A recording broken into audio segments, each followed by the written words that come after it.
74. What are the two general types of evaluation factors?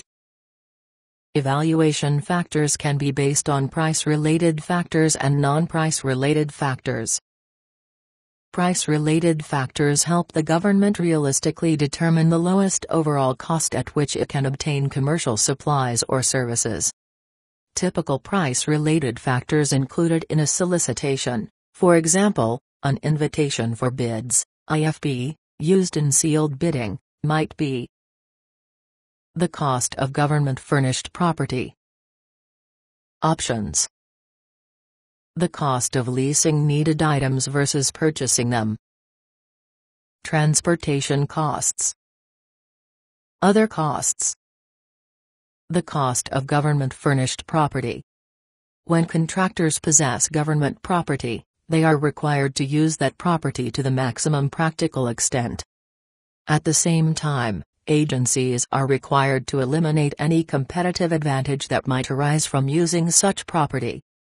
Accordingly, solicitations that provide for government-furnished property will include the following: a description of the evaluation procedures to be followed, whether a rental equivalent evaluation factor will be used, whether rent charges will be applied in lieu of a rental equivalent evaluation factor, other costs or savings to be evaluated, a requirement that the offeror disclose all government property the offeror proposes to use, whether property offered in the solicitation is already in its possession, any other information regarding the government property. Options: an option indicates a unilateral right in a contract by which, for a specified time, the government may elect to purchase additional supplies or services called for by the contract, elect to extend the term of the contract. Solicitations containing option provisions state whether the option will be included in the evaluation. Options should be evaluated if the government reasonably intends to exercise them. Inform offerors at the time of award of the government's plan to exercise the option. Allow option quantities to be offered with no price limitation. Allow offerors to submit varying prices for options. Require, in limited situations, that option prices be no higher than prices for the initial requirement. Lease versus purchase. Generally, the government's decision to either lease or purchase needed items is a matter of economics. Purchasing is preferred if long-range leasing costs will exceed the purchase price. Leasing is appropriate in circumstances when doing so will benefit the government. Additionally, agency policy, acquisition histories, or market research may affect the decision to buy or lease supplies. Typical reasons for soliciting for purchase only include: the requirement does not lend itself to leasing, for example, when services, perishables, weapons, or spare parts are needed. Property will be provided to other contractors as government-furnished property. The product has a long expected life and will not need upgrading, for example, desks, chairs. The product has a short shelf life. The products will be used in a secure area, unless security can be ensured under a lease. Typical reasons for soliciting a lease only or a lease with option to buy include: one-time use of the item or items and no future need for them. Urgency. The products are needed only on a limited, intermittent basis, for example, cranes.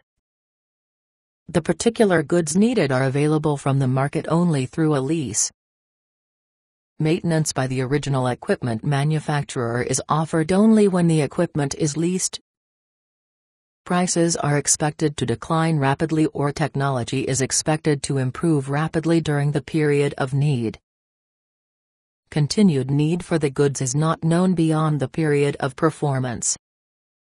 However, when the relative economic advantages of lease versus purchase are unknown or minimal, and when market research discloses that the industry offers both options, prices for both lease and purchase should be solicited.